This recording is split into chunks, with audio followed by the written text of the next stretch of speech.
বন্ধু বসো বসো। কি অবস্থা দোস্ত? কেমন আছো? এই যে তোমাদের কি অবস্থা? এই তো। কি অবস্থা দোস্ত? বসো। দোস্ত রাগ করলাম, তুমি তো আমগরে পর ভাবো। আরে সামিনের কাছ থেকে শুনলাম তুমি নাকি সুমিতে টাকা ইনভেস্ট করে দ্বিগুণ টাকা করে ফেলো। আরে বেটা, আমাদেরও তো টাকা ইনভেস্ট করার ক্ষমতা আছে, আমাদেরও তো লাভের দরকার আছে, তাই না? এই জন্য তো করে ডাকলাম। এখন বল কে কত টাকা আনছিস? এই টাকা দাও। এখানে জনের 2 লক্ষ, আমার 1,30,000, হৃদয়ের 50,000, রবিনের 2 লক্ষ। 2 লক্ষ টাকা। কিরে রফি, এই সমিতি এত লাভ কিভাবে দেয়? ব্যবসার গোমর কেউ কাউরে বলছে শুনছস? আর তোর যদি সন্দেহ লাগে তাহলে তুই তো টাকা নিয়ে জাগা ল। না না, ব্যবসা করতে গেলে একটু রিস্ক তো নিতেই হয়। দেখছস বুদ্ধিমানের মতো কথা বলছে। চুপ থাক, অত মাত্র 50,000 টাকা। আমার আমরা তো জনির বেশি হচ্ছে 2 লক্ষ টাকা করে। সাবধানে দেখিস ভাই। ঠিক আছে, টেনশন করিস না, তোরা জায়গা আমি দেখবো না। হ্যাঁ বন্ধু আসি তাহলে। হ্যাঁ বন্ধু থাকিস, হ্যাঁ? সাবধানে দেখিস। হ্যাঁ দেখো না।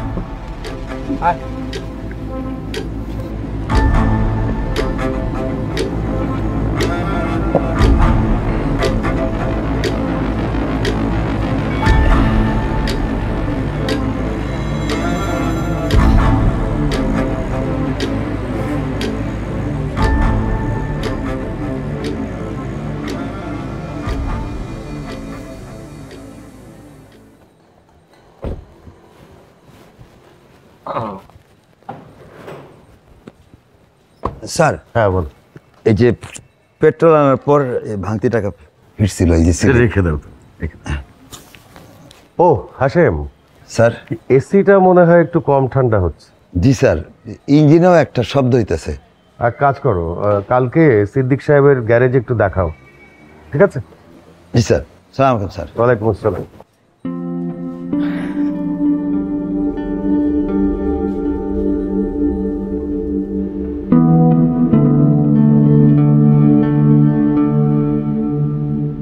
রফিক শোনো, তুমি আর কথা বাড়ায়ও না। আমি তো তোমার আগেই জানাইছি 10 লাখ টাকার নিচের স্কিম অফিস বন্ধ করে দিচ্ছি। ভাই প্লিজ ভাই, একটু একটু দেখেন না ভাই, প্লিজ ভাই। আমার বন্ধু বান্ধব অনেক আশা করে আমার কাছে টাকা দিয়েছে ইনভেস্ট করার জন্য ভাই। আমার কাছে সব মিলাই 7 লাখ টাকার মতো হবে ভাই। একটু চেষ্টা করেন ভাই, অল্প কিছু টাকাই তো কম। আর আপনি তো সমিতির ম্যানেজার ভাই, আপনি চাইলেই পারবেন ভাই। দেখেন না প্লিজ ভাই। আমি সমিতির ম্যানেজার ঠিক আছে, আমি তোমার বিশেষ পছন্দ করি। যখন সুযোগ ছিল তোমার আমি 1 লাখ টাকার স্কিমও দিছি, দ্বিগুণ লাভও দিছি। এখন আর সম্ভব না, অফিস 10 লাখ টাকা নিচের স্কিম বন্ধ করে দিছে। আরে এটাতে তার সুবিধা হইলো, এখন তো 2 মাস লাগবো না, 1 মাসে দ্বিগুণ পাবা। কি বলেন ভাই, 1 মাসে দ্বিগুণ? হ তুমি 7 লাখ টাকা জোগাড় করছো, আরো 3 লাখ টাকাও পারবা। 10 লাখ টাকা মিলাইয়া আমারে ফোন দিও। এখন একটু ব্যস্ত আছি। হ্যাঁ পরে কথা হবে, পরে কথা হবে। ভাই ভাই হ্যালো হ্যালো হ্যালো ভাই, ভাই একটু শুনেন না। Hello hello.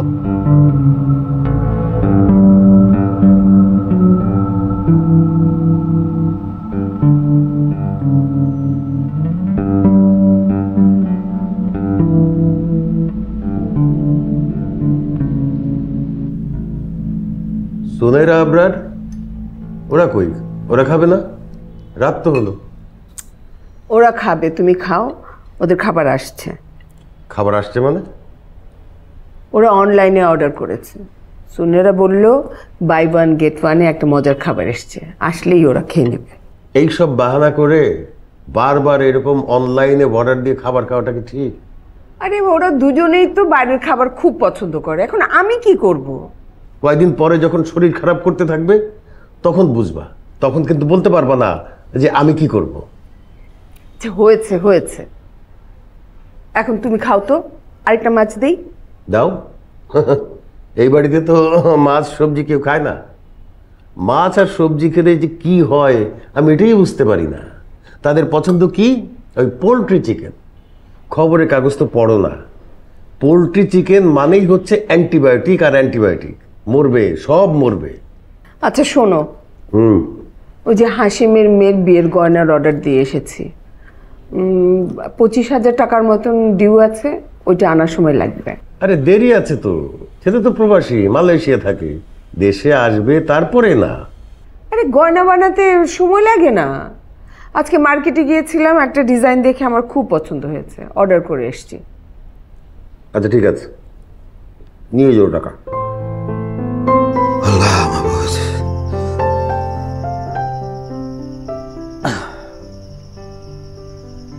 এই যে শারমিন রে দিয়ে আমাদের আত্মীয় স্বজনের একটা লিস্ট বানাইছি, দেখো তুমি কারে কারে রাখবা।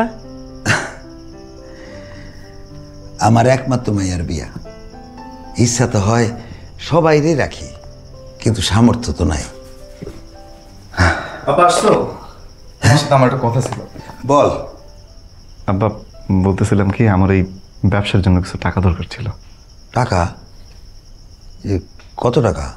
বেশি না আব্বা, 3 লক্ষ টাকা। 3 লক্ষ টাকা? কি কস? এত টাকা কোথায় পাবো? কয়দিন আগেই না এই উত্তরখানে জমি বন্ধক দিয়ে টাকা নিলাম, সেই টাকা তোরে দিলাম, আবার টাকা। এই শুনছো, তোমার ছেলে কি কয়? আচ্ছা চাইতেছে দাও না, ও তো ব্যবসায় দিন দিন ভালোই করতেছে। এই যে ছাদটা মেরামত করলো, বাসায় এলইডি টিভি কিনলো, এগুলো তো ব্যবসার লাভের টাকা দিয়েই করছে নাকি? আব্বা আমি কিন্তু ভালো একটা ব্যবসা পাইছিলাম। জমি বন্ধকের যে টাকা আছে সেই টাকা তো শারমিনের বিয়ের জন্যই লাগবে। আব্বা কইতেছিলাম যে শারমিনের বিয়ের টাকা। একদম চুপ, এই টাকায় হাত দেওয়া যাইব না। আব্বা তুমি রাগ করতেছো কেন? শারমিনের বিয়ে তো দেরি আছে, আর ছাড়া ছেলে তো বিদেশ, ও আসুক ভিসা পাক, সেটারও তো সময় আছে। আর আমার একমাত্র বোনের বিয়ে, আমি কি যাতাভাবে হতে দিব? ব্যবসায় লাভের টাকা দিয়ে এলাকাবাসী সহ সব আত্মীয় স্বজনকে ডাক দিব, কোনো কমতে রাখবো না। ছেলে থাকে বিদেশে, আমাদের একটা মান সম্মান আছে না, কি বলিস? আমার কোনো মান সম্মান নাই, এই টাকা দিয়ে আমি ব্যবসা করতে দেব না। তা থাকবা কেন? তুমি যেরকম ছিলে সেরকমই তো থাকবা। ড্রাইভার আছো, ড্রাইভারই থাকবা। তোমার আশপাশের বন্ধু বান্ধব থেকে শুরু করে সবাই কত বড় উপর জায়গায় চলে গেছে। যারা ড্রাইভার ছিল তারাও আজকে নিজের গাড়ি কিনছে, আর তুমি যেখানে তা সেখানে আসো। তোমার কি মনে হয় আমি তোমার মতো থাকবো? আমার একটা মান সম্মান আছে, আমি কিছু করতে চাই। মান সম্মান ছাড়া এটা চলে না কোনো কিছু। টাকা না থাকলে কেউ সম্মান দেয় না। ছাত্র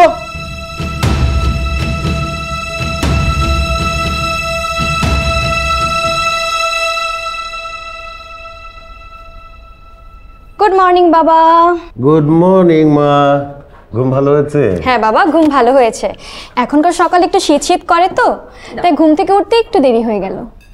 আর একটু ঘুমাতে এত তাড়াতাড়ি উঠলে কেন? আর একটু ঘুমালে তো তোমাকে পেতাম না, তুমি তো অফিস চলে যাবা, তখন আমার কথাটাই বলা হতো না। কি কথা বলবে আমার মামনি? আমার যে স্কুলের ফ্রেন্ডের গ্রুপটা আছে না, ওরা এই উইন্টার ভ্যাকেশনে ইউরোপ ট্যুরে যাবে। বাবা আমিও যাব। ইউরোপ যাওয়াটা কি ঠিক হবে? ঠিক হবে বাবা, ওরা তো আমার স্কুল টাইমের ক্লোজ ফ্রেন্ড। আচ্ছা মা, যে থ্যাংক ইউ বাবা। বাবা তুমি শুধু তোমার মেয়েকেই ভালোবাসো, গত মাসে আপুকে নতুন ফোন কিনে দিয়েছো। Jealous jealous. সুনেরা বেশি বেশি হচ্ছে কিন্তু। ঠিক আছে আপু, বলো তোমার কি চাই? বাবা আমি তো আগেই বলেছি অ্যাপেল ভিশন প্রো নিব, কিন্তু তুমি তো দিলে না। প্রাইস কত এখন? ওয়েট বলছি। বাবা 540K, এখন ডিসকাউন্ট দিয়ে 460K। ঠিক আছে, এবার শেষ হয়ে যাবে। সত্যি? হ্যাঁ, আমি জুনায়েদকে বলে দিচ্ছি, তুমি নিজে ওর সাথে গিয়ে পছন্দ করে কিনে নিও। আমার কথাটা মনে আছে তো জানাব? তোমার আবার? ও মা, কাল রাতেই তো বললাম হাসিমের মেয়ের জন্য গয়না। আর শোনো না, আগামী সপ্তাহে না মিসেস সাইমার ওই বাড়িতে কিটি পার্টি হবে, সেটার জন্য কিছু শপিং টপিং আছে প্লিজ। আর তাছাড়া আমার পার্লার তো আছেই। সুজাতা, বুঝতে পারছি না, তোমার বয়স যত বাড়ছে তোমার ছেলে মানুষকেও তত বাড়ছে। আচ্ছা, এই বাড়িতে যে আমি একটা মানুষ আছি, আমার খোঁজ খবর কেউ রাখে? রাখো তোমরা। আমারও তো ইচ্ছা অনিচ্ছা থাকতে পারে নাকি? না না, আমার ইচ্ছা অনিচ্ছা কেন থাকবে? I am just a ATM machine, তাই না? কমান্ড দিবা টাকা বেরোবে, কমান্ড দিবা টাকা বেরোবে, তাই তো? দেখেছিস দেখেছিস তোরা তোদের বাবা কি বলল? আমার নাকি বয়স বেড়েছে, আমি নাকি বুড়ো হয়ে গেছি, এখন আর আমাকে অত ভালো লাগে না। ঠিক আছে, আমি আমার বাপের বাড়িতে চলে যাব, ওইখানে আমার ভাইরা আমাকে অনেক যত্ন করে রাখবে। আমার ভাইরা এখনো আমাকে খুকুমণি বলে ডাকে। যাবো চলে, থাকবো না তোমার এখানে। তোমার কোথাও যেতে হবে না, একদিন আমিই চলে যাব, অনেক দূরে হারিয়ে যাব, খুঁজেও পাবে না। স্যার এখন কি বের হবেন? হ্যাঁ, ওই গাড়ির এসিটা ঠিক হয়েছে? জি স্যার, হয়েছে। ঠিক আছে, তুমি এসিটা স্টার্ট করো, আমি আসছি। স্যার আপনি প্রেশার ওষুধ খেয়ে নেবেন, আপনি প্রায় ভুলে যান। ঠিক আছে।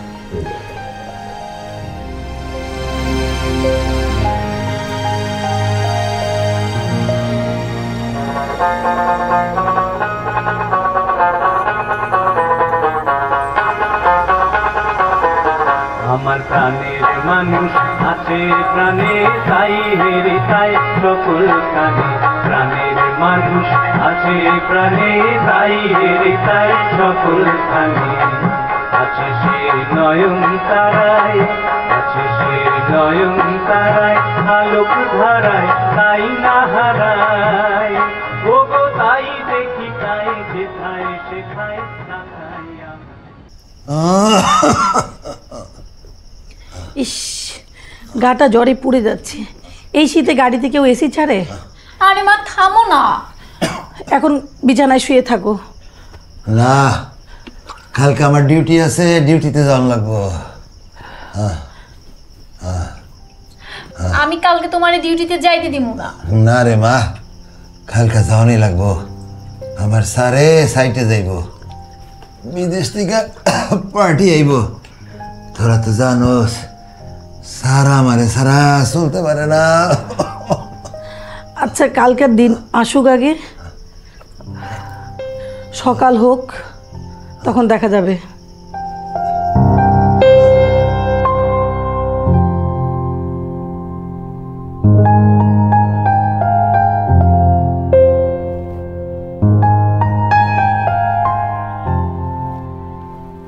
সুজাতা,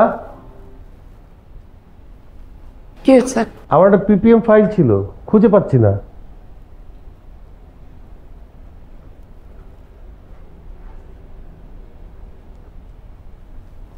এটা? হ্যাঁ, আমি এতক্ষণ ধরে খুঁজে পাচ্ছি না। আর তুমি? আসলে তুমি ভোলা মন হয়ে যাচ্ছ। বয়স আমার না তোমার বাড়ছে, তুমি বুড়ো হয়ে যাচ্ছ। কাল সন্ধ্যায় এই ফাইলটা আমাকে দিয়ে বললে রেখে দাও, আর এখন তুমি ভুলে গেছো। Love you darling. এখনো বাসো? সুজাতাকে ভালোবাসতাম আমি, এখনো কি ভালোবাসি সেটা অবসরে ভাববার কথা। অবসর তবু নেই, তবু একদিন হেমন্ত এলে অবকাশ পাওয়া যাবে। এখন শেলফে চারবাক, ফ্রয়েড, প্লেটো, পাভলভ ভাবে।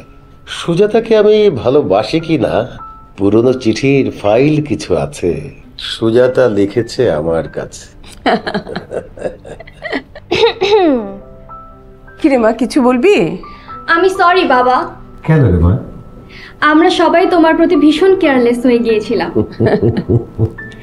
দেখো বাবা, তোমার জন্য কি গিফট এনেছি। আমাকে খুশি করার জন্য গিফট লাগবে না মা, প্রতিদিন একবার করে খোঁজ নিস, তাহলেই হবে। ঠিক আছে বাবা, খোঁজ নিব। এখন খুলে দেখো তো তোমার জন্য কি এনেছি। দেখি দেখি। ওয়াও, ঘড়ি! পরিয়ে দে, পরিয়ে দে। ওয়াও,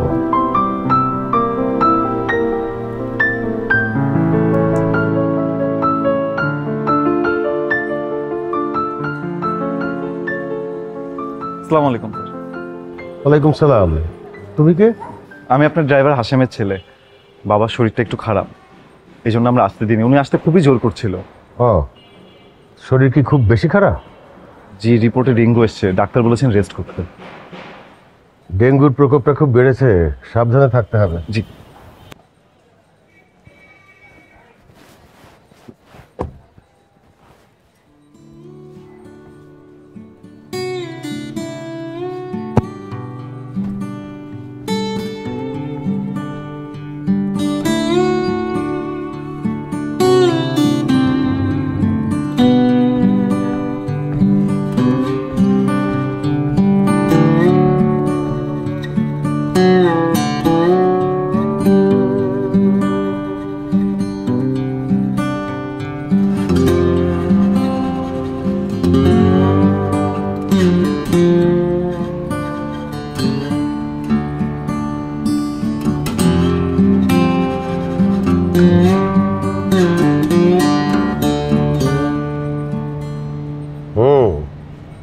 গাড়ি তো তুমি ভালোই চালাও। আমি আমার আব্বার কাছ থেকে গাড়ি চালানো শিখেছি। তোমার আব্বা খুব ভালো গাড়ি চালান, উনি নিজেও খুব ভালো মানুষ। তোমার কি পড়াশোনা শেষ? জি, মাস্টার্স শেষ করেছি, এখন ব্যবসার জন্য চেষ্টা করছি। ব্যবসা করো, শিল্প ধরো, চাকরির মায়া ছাড়ো।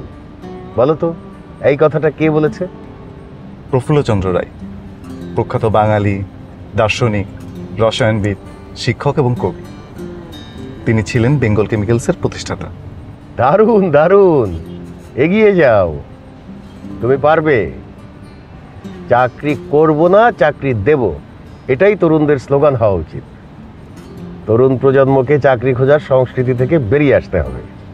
নিজের নিয়ন্ত্রণ অন্যের হাতে তুলে না দিয়ে নিজের ভাগ্য নিজেকেই গড়ে তুলতে হবে।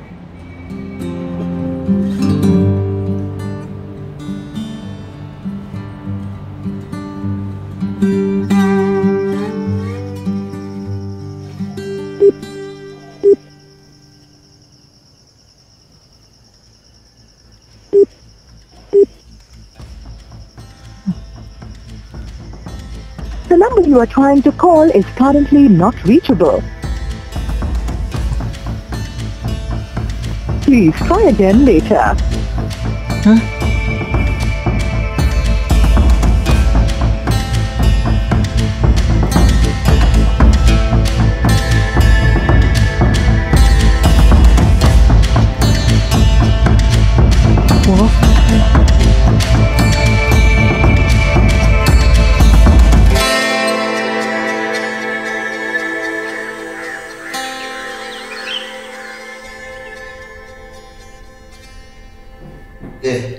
রফিক, রফিক, নাস্তা খাইতে আয়। এই শোন, তোর বোনের তো হবু জামাই চলে আসছে, তোর আব্বারে ওরা আজকে ডেকে পাঠাইছে, তো তুই তো আব্বার সাথে যা। আমি যাইতে পারবো না, আমার কাজ আছে, গেলাম। নাস্তাটা খাইয়া যা, দেখছো ছেলের অবস্থা। শোনো, আমিও যাই। আর এই যে শারমিনের বিয়ের জন্য কোথায় কি গয়না বানাইতে দিছো একটু খোঁজখবর করো। বেশি কিছু লাগবে না। আমার স্যারের বউ মানে ম্যাডাম শারমিনের জন্য কিছু গয়নার ব্যবস্থা করছে, চিন্তা করো না। তুমি সাবধানে যেও, আর তোমার শরীর কিন্তু দুর্বল, রাস্তায় ডাব পেলে একটা ডাব কিনে খেও। অত ভাইব না, আমি ঠিক আছি, যাই। যাই রে মা। যা, তোর আব্বার সাথে গেটটা লাগাই দিয়ে আয়।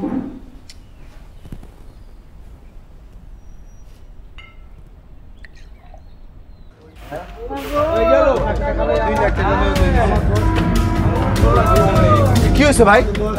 কি হয়েছে? দেখি দেখি ভাই, দেখি দেখি।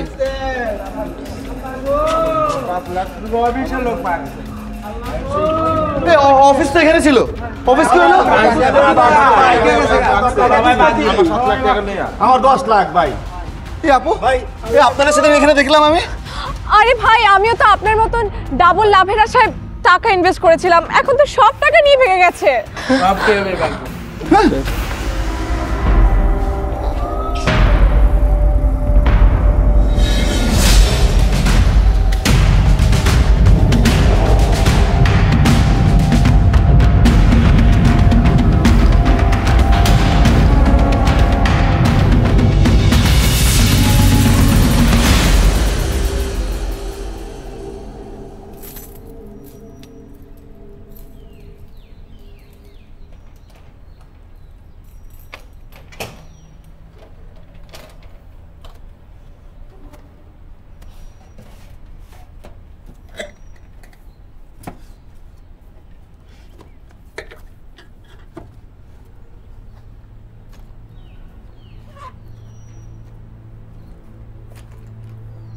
শারমিন, শারমিন। জি আম্মা।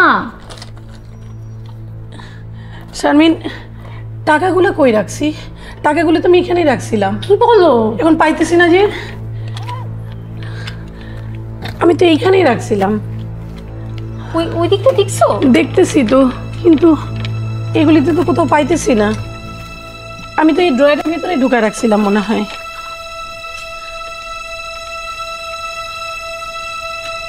রুমটা দেখছো আম্মা? না, ওই রুম তো দেখিনি, আমি তো এইখানেই রাখছিলাম রে। তুমি ওই রুমে যাও, আমি এখান থেকে তুই একটু এখানে দেখ। হ্যাঁ, আমি ওই রুমে দেখি।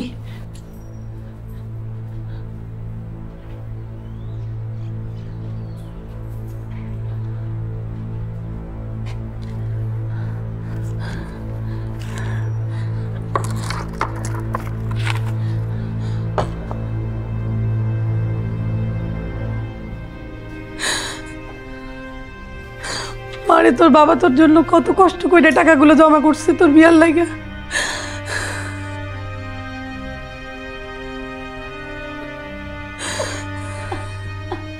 কান্দিস না জোরে, চুপ চুপ চুপ, কান্দিস না। লোকটা, মানুষটা এগুলো জানলে বাঁচবো না।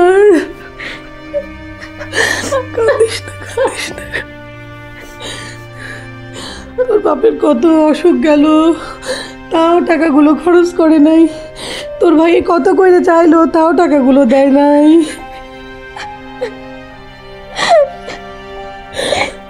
বল, তোর ভাই কই রে? তোর ভাইরে যে বাড়িতে দেখতেছি না।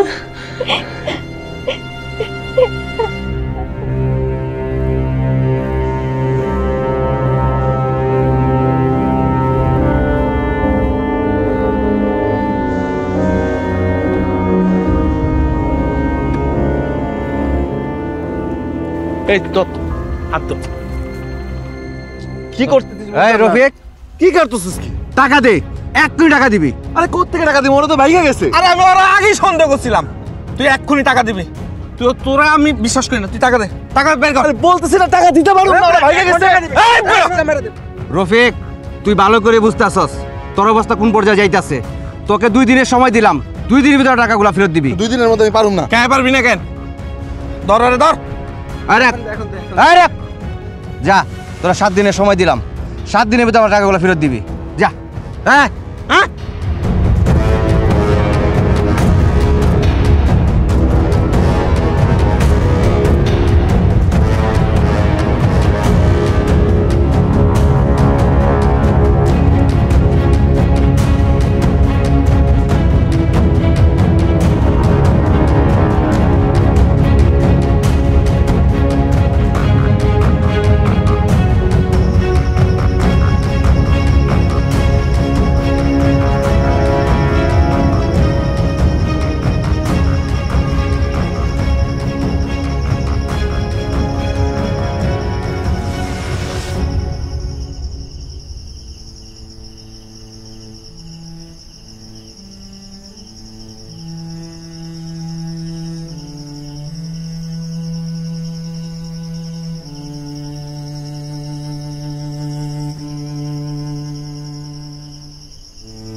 সব শেষ,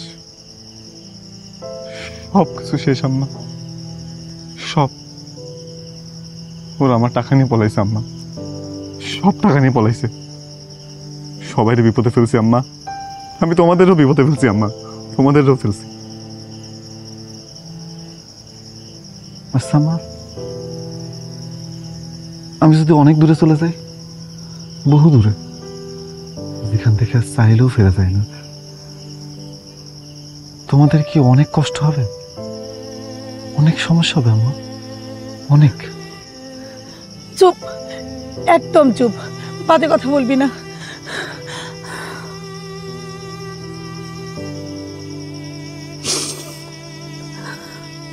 দেখ রফিক, দেখ কি অন্ধকার, কালো গুটগুটে অন্ধকার, কিচ্ছু দেখা যাচ্ছে না, কিচ্ছু দেখা যাচ্ছে না, অথচ অথচ একটু পরেই সকাল হবে, ভোরের আলো ফুটবে, সূর্য উঠবে, চারিদিকে আলো আর আলো।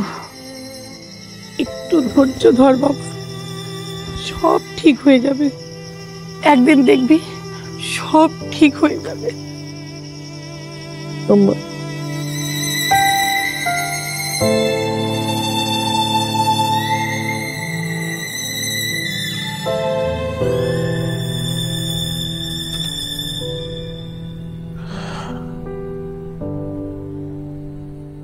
এই নাও চা আব্বা।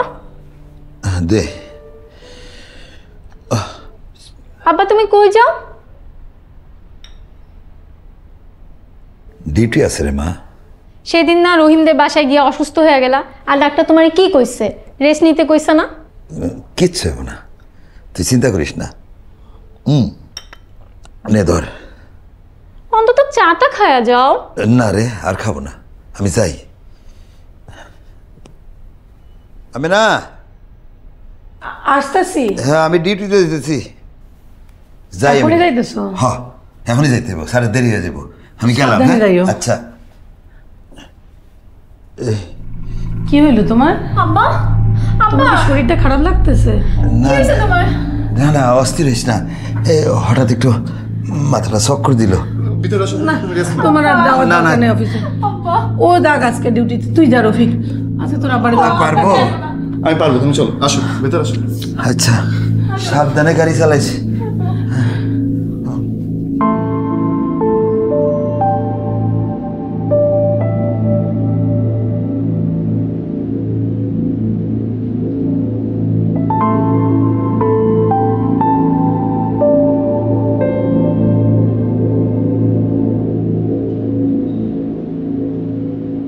জুনায়েদ, আমি তোমাকে সবসময় বলেছি ট্যাক্সের বিষয়ে আমি ক্লিয়ার থাকতে চাই। হ্যাঁ হ্যাঁ, আসুক আসুক 60 লাখ, আমি তো দিতে রাজি আছি। দেখো, আমি চাই না আমার কোনো এমপ্লয়ি ট্যাক্স পে না করে জব করুক। শোনো, যেটা আইন সেটা মানতেই হবে। তুমি ফাইল রেডি করো। ঠিক আছে।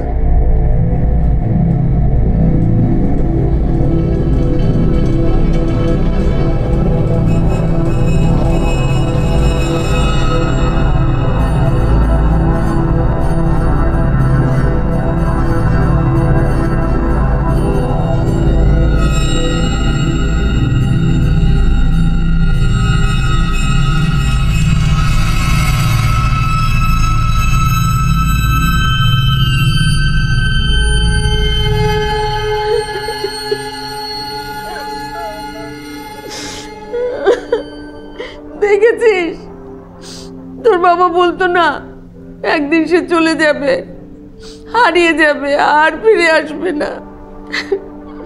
সত্যি সত্যি লোকটা হারিয়ে গেল, কোথাও খুঁজে পাওয়া যাচ্ছে না। তোরা তাকে এত জ্বালাস যে সে সত্যি সত্যি হারিয়ে গেল। চুপ করো তো মা, তুমিও কম জ্বালাও না।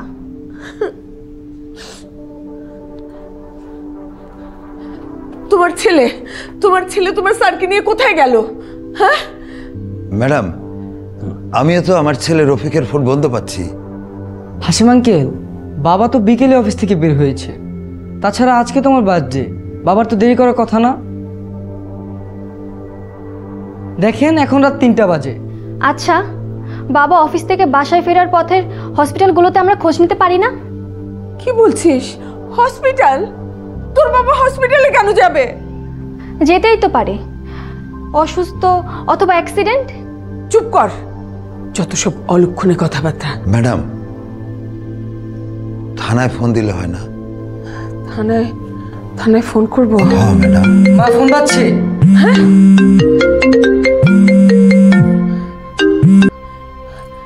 হ্যালো হ্যালো, কে বলছেন? হ্যাঁ, কি? ম্যাডাম, ম্যাডাম,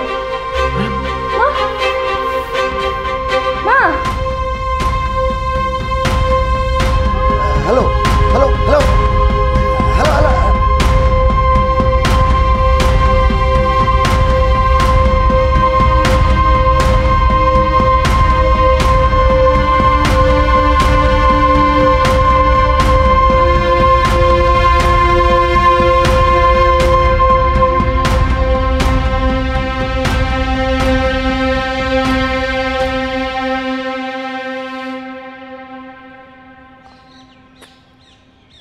নাস্তাটা খায় নেন।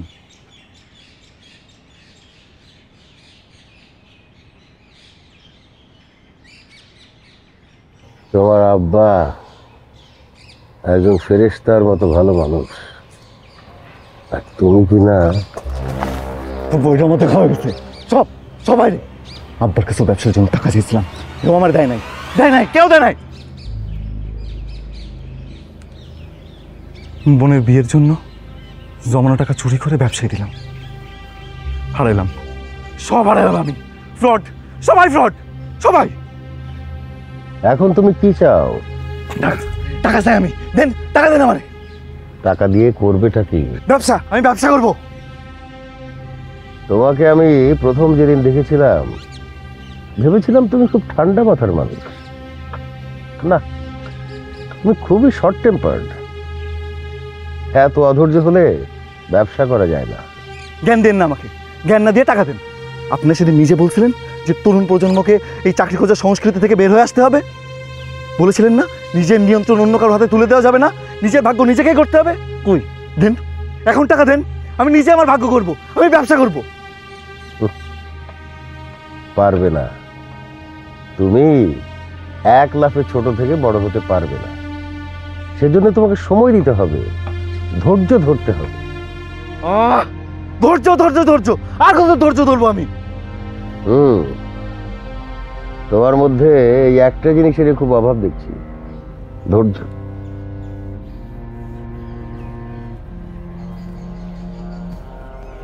শোনো, জীবন পানির মতো সহজ না। কোনো সংক্ষিপ্ত রাস্তা দিয়ে জীবন চলে না। এই আমাকে দেখো, অনেক কষ্ট করে আমি আজকের এই জায়গায় পৌঁছেছি। সেই সফলতা পড়ে না সবাই ভালো ভালো কথা বলে, কিন্তু আমার ভালো কথার প্রয়োজন নেই, আমার প্রয়োজন টাকার। আর সেটা আপনি যত তাড়াতাড়ি বুঝতে পারবেন সেটাই আপনার জন্য মঙ্গল হবে। চুপ করো বেয়াদব। তোমাকে আমি 100টা সহজ রাস্তা দেখিয়ে দিতে পারি ব্যবসার জন্য, টাকা জোগাড় করার জন্য। সেজন্য কাউকে কিডন্যাপ করতে হয় না। বুঝতে পারছি ওই যে ওটিটিতে সস্তা বাংলা ওয়েব সিরিজগুলো দেখো না, সেইগুলো দেখে তোমার মাথা বিগড়েছে। কথা নাই, বার্তা নাই, কোনো লজিক নাই, কিছুই নাই, ঠাস ঠাস গুলি। এত সহজ, এতই সহজ। এই যে হাতের মধ্যে একটা সিগারেট নিয়ে অনেকক্ষণ ধরে টুকটুক করছো, জ্বালাতে পারছো না, জ্বালাও দেখি, দেখি তোমার সাহস কতখানি তুমি বেয়াদব হতে পারো। হ্যাঁ, তোমার শেষটা আমি দেখতে চাই।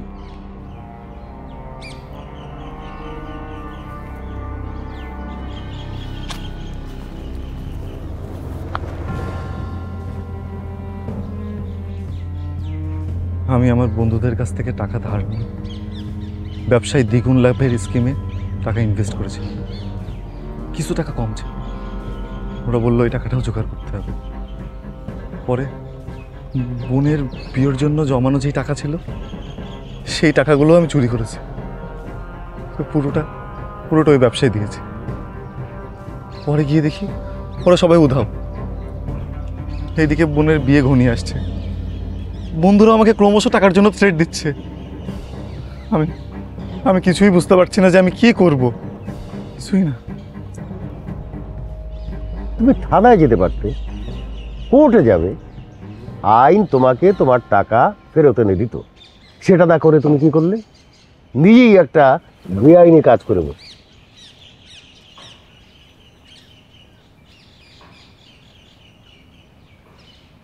Sorry, extremely sorry. নিজের ভুল তাহলে বুঝতে পারছো? জি, বুঝতে পারছি। আমার খুব খিদে লেগেছে, হাতের বাঁধনটা খুলে দাও, নাস্তাটা খাই। আমাকে বিশ্বাস করতে পারো, আমি পালাবো না, আর তোমার কোনো ক্ষতিও করবো না। না, কোনো রকম সময় দেয়া ছাড়া, কোনো রকম পরিশ্রম ছাড়া দ্বিগুণ লাভ, এ ধরনের ব্যবসায় কোনোদিন পা বাড়াবে না। এমন ব্যবসা করবে যেখানে নিজস্বতা আছে, নিজের চিন্তা ভাবনা, স্বকীয়তা এগুলোর প্রকাশ পায়, সেই ধরনের ব্যবসা করবে। শর্টকাট লাভের ব্যবসা পৃথিবীতে বেশি দিন টেকে না। কি আনন্দ! জানো রফিক,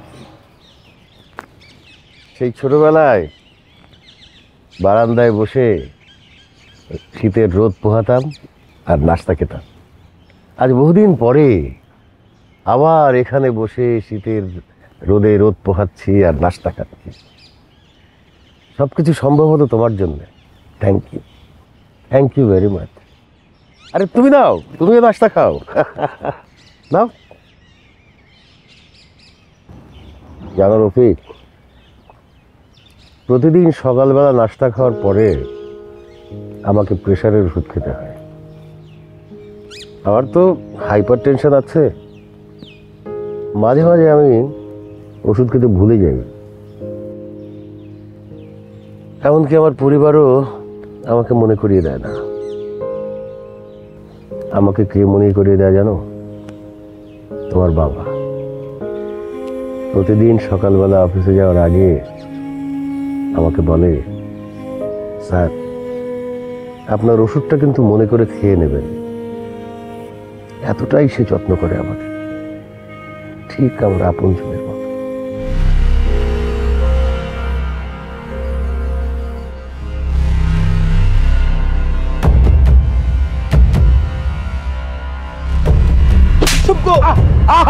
হাসেম, হাসেম, তুমি ভুল করছো। ওর কোনো দোষ নেই। শহরের কোলাহল থেকে বাঁচার জন্য ওকে নিয়ে আমি এই নির্জন জায়গাটা এসেছিলাম। স্যার, আপনি ওরে বাঁচানোর চেষ্টা করেন না। ওরে আমি জন্ম দিছি, আমি তো জানি ও কতটা খারাপ। ওরে অ্যারেস্ট করেন, ও বেআইনি কাজ করছে, আমি নিজে সাক্ষী। অ্যারেস্ট করেন। সেন্ট্রি, ওকে নিয়ে চলো।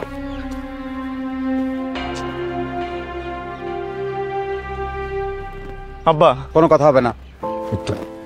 আব্বা, আমি কি শারমিনের বিয়ে দেখতে পারবো না? আমি কি আমার একমাত্র বোনের বিয়েতে থাকতে পারবো না আব্বা?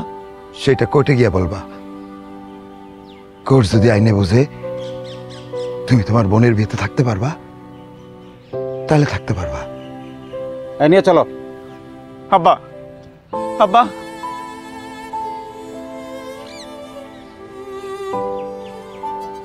যাক স্যার,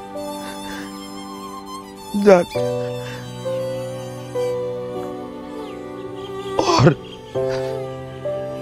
ওর শুধরানো দরকার স্যার।